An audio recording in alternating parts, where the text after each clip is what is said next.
ఆచి చికెన్ మసాలా. హైదరాబాద్ లో retired IPS అధికారి వినయ్ రంజన్ రే భార్య తనూజ రంజన్ హత్య కేసు దర్యాప్తును ప్రభుత్వం సిట్ కు అప్పగించింది. హత్యలో అంతర్జాతీయ ముఠా వ్యవహారం ఉండటంతో మిగిలిన నిందితులను పట్టుకునేందుకు ప్రభుత్వం ప్రత్యేకంగా సిట్ బృందాన్ని రంగంలోకి దింపింది. ఇంట్లో పని మనిషిగా ఉన్న నేపాలీ యువతి కల్పన ఆమె ముఠాతో కలిసి ఈ హత్యకు పాల్పడినట్లు పోలీసులు గుర్తించారు. ఈ దోపిడీ ముఠాలో మొత్తం 7 సభ్యులున్నట్లు తేల్చారు.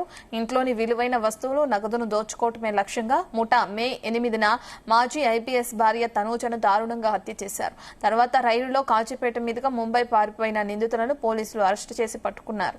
కేసులో సూత్రధారి కల్పనతో పాటు చోరీ గ్యాంగ్ సభ్యులు సునీల్ పర్యాయ్ను మరో 3 నిందితులను అరెస్టు చేసి రిమాండ్కు తరలించారు. కాగా ఈ అంతర్జాతీయ ముఠా వ్యవహారం మిగిలిన నిందితులను పట్టుకునేందుకు ప్రభుత్వం ప్రత్యేకంగా సిట్ బృందాన్ని రంగంలోకి దింపింది.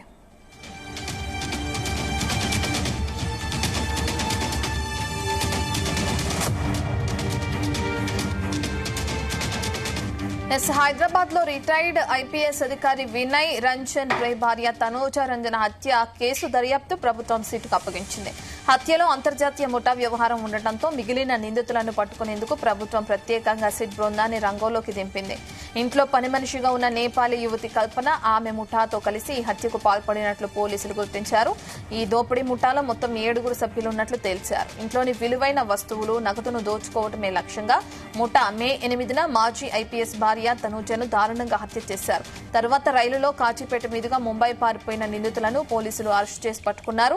కేసులో సూత్రధారి కల్పనతో పాటు చోరీ గ్యాంగ్ సభ్యుడు సునీల అలాగే మరో 3 నిందితులను అరెస్టు చేసి రిమాండ్కు తరలించారు.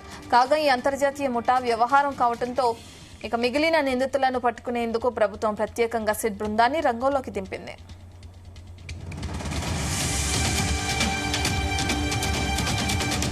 సంబంధించిన పూర్తి డీటెయిల్స్ మా క్రైమ్ బ్యూరో చీఫ్ రవితేజ అందిస్తారు. రవితేజ, ఇప్పటికే నిందితుల్లో కొంతమందిని అదుపులోకి తీసుకున్నట్లు తెలుస్తుంది. మిగిలిన సభ్యుల కోసం గాలింపు చర్యలు చేపడుతున్నారు కదా, డీటెయిల్స్ ఎక్కడ వరకు వచ్చాయి కేసుకు సంబంధించి?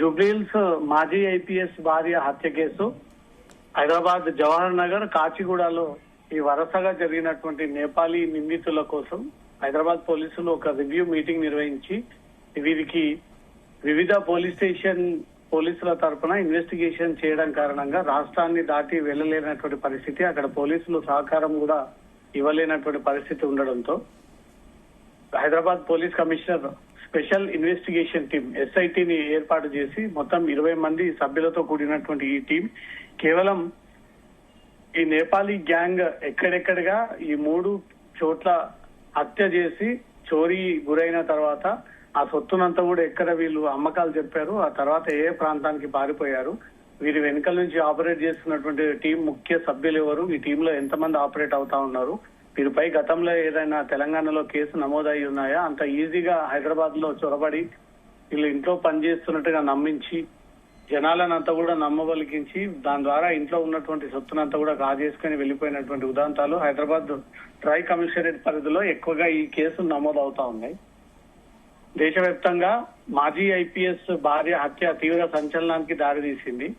ఒక పోలీస్ ఉన్నతాధికారి ఇంట్లోకే ఒక కిలాడి ఎంటర్ అయ్యి అనంతరం నేపాలీ గ్యాంగ్ ని సీన్ లోకి దింపి పిల్లలు ఇంట్లో ఉండగానే అర్ధరాత్రి ధైర్యం చేసి లోపలికి వెళ్లి ఐపీఎస్ భార్యని మట్టు పెట్టడము, ఊపిరి ఆడకుండా నోట్లో గుడ్డలు పెట్టడము, చేతులు కాళ్ళు కట్టేయడము, ఊపిరి ఆగిన తర్వాత ఇంట్లో ఉన్నటువంటి సొత్తును కాజేయడము, ఆమె ఒంటిపై ఉన్నటువంటి పుస్తల తాడు ఇతర బంగార సామాగ్రిని అంతా కూడా వీళ్ళు కాజేసుకొని ఇక్కడ నుంచి కల్పన అనే గ్యాంగ్ పారిపోయాయి అనే దానిపై పోలీసుల క్లూస్ దొరికాయే తప్ప ఇప్పటి వరకు ఈ కేసులో ఎలాంటి పురోగతి లేకపోవడంతో ఇది సాధారణంగా ల్యాండ్ ఆర్డర్ పోలీసులు చేయలేనటువంటి ఇన్వెస్టిగేషన్ ని సిట్ పూర్తి చేసేటువంటి ఛాన్స్ ఉంది. సిట్ కి అన్ని పవర్స్ ఉంటాయి. స్టేట్ పవర్స్ అన్ని కూడా సిట్ కి ఇచ్చి ఎక్కడికి వెళ్ళినా ఈ సిట్ రాష్ట్ర ప్రభుత్వం ఏర్పాటు చేసినటువంటి ఆర్డర్ కాపీని చేతిలో పట్టుకొని వెళ్లి అక్కడ పోలీసుల సహాయం తీసుకొని ఈ 3 అఫెన్స్ లో జరిగినటువంటి నేపాలీ గ్యాంగ్ ప్రధాన సూత్రధారులు, ప్రత్యక్షంగా పరోక్షంగా ఉన్నటువంటి సభ్యులు, ఈ కల్పన ఎక్కడ తలదాచుకుంది, ఈ కల్పనతో ఎవరెవరు కలిసి ఈ గ్యాంగ్ ని ఆపరేట్ చేస్తా ఉన్నారనే దానిపై కూడా ఆ వివరాలన్నీ సేకరించడం కోసమే హైదరాబాద్ పోలీసులు ఈ సెట్ ఏర్పాటు చేయడం జరిగింది. ఇప్పటికే ఈ కేసులో ఒక వ్యక్తిని అదుపులోకి తీసుకున్నటువంటి పోలీసులు ఆ వ్యక్తిని తీసుకొచ్చిన తర్వాత కల్పన ఎక్కడుంది, కల్పనతో పాటు ఎవరెవరు దీంట్లో ఇన్వాల్వ్ అయి ఉన్నారు, ఎంతమంది దీంట్లో పార్టిసిపేట్ అయ్యి హత్యకు పాల్పడ్డారనే దాంట్లో కూడా పోలీసులు ఆ వివరాలన్నీ సేకరించడం కోసం ఈ సిట్ ఏర్పాటు చేయడం జరిగింది. మొత్తం ఈ సిట్ అంతా కూడా 20 మంది సభ్యులతో టీం ఫామ్ చేయబోతా ఉన్నారు. ICCC కమాండ్ కంట్రోల్ ద్వారానే ఈ సిట్ అంతా కూడా ఆపరేట్ చేయబోతా ఉన్నారు. జూబ్లీహిల్స్ జరిగినటువంటి IPS హత్య కేసుతో పాటు జవహర్ నగర్, కాచిగూడలో ఈ కేసులో నేపాలీలంతా కూడా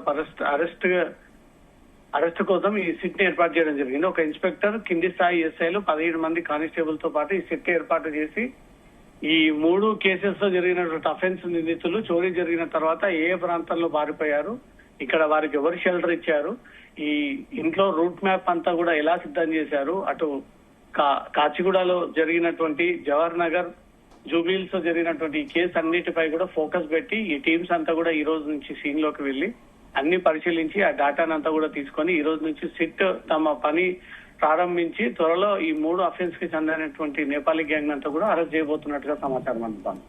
రవితేజ, IPS భార్యకే ఇటువంటి ఘటన జరిగినప్పుడు మరి సామాన్య ప్రజల పరిస్థితి ఏంటి? ఈ విధంగా దోపిడీ దొంగలు హత్య వరకు దిగుతున్నప్పుడు భద్రత ఏంటి అనేది కూడా ఇప్పుడు ప్రశ్నార్థకంగా మారింది. మరి పోలీసుల ఎంక్వైరీలో ఇటువంటి వాళ్ళు మళ్ళీ అంటే రిపీట్ కాకుండా ఇటువంటి హత్యలు తగిన చర్యలు తీసుకునే అవకాశం ఉంటుంది అనుకోవచ్చు. నేపాలీ గ్యాంగ్ పైన దృష్టి పెట్టండి, ఫోకస్ చేసి ఉండండి. ఎవరు పని కోసం నేపాలీలు వచ్చినా వాళ్ళ పట్ల అప్రమత్తంగా ఉండండి. వాళ్ళ డీటెయిల్స్ అన్ని కూడా ముందుగా సేకరించి లోకల్ పోలీస్ స్టేషన్ కి ఆ ఇన్ఫర్మేషన్ పంపించండి. ఈ నేపాలీ గ్యాంగ్ వల్ల కుటుంబాలకు ముప్పు ఉంటుంది, ప్రాణహాని ఉంటుంది. తెగించి వీళ్ళు డెఫినెట్ గా వాళ్ళ టీమ్ తో టైఅప్ అయ్యి ఈ చోరీలకు పాల్పడుతూ ఉంటారు.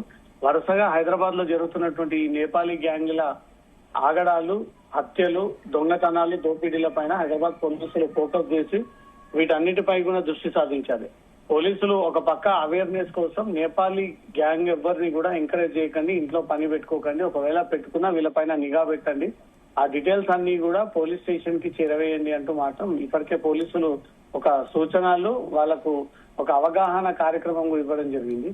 దీంతో నేపాలీల పట్ల నగర ప్రజలు కొంత అప్రమత్తంగా ఉండి ఉన్న నేపాలీలను కూడా పల్లెల నుంచి తొలగించేటువంటి అవకాశం ఉంది. కానీ ఇక ముందు నేపాలీల ఆగడాలకు చెక్ పెట్టేందుకోసమే ఈ నిర్ణయాన్ని తీసుకొని ఎక్కడ కూడా వాళ్ళ పనిలో గానీ, సెక్యూరిటీ విషయంలో గానీ, ఇంట్లో పనుల కోసం మాత్రం నేపాలీ నుంచి వచ్చినటువంటి వారిని యూటిలైజ్ చేసుకోకండి. వాళ్ళు చాలా ప్రమాదకరమైనటువంటి వ్యక్తులు.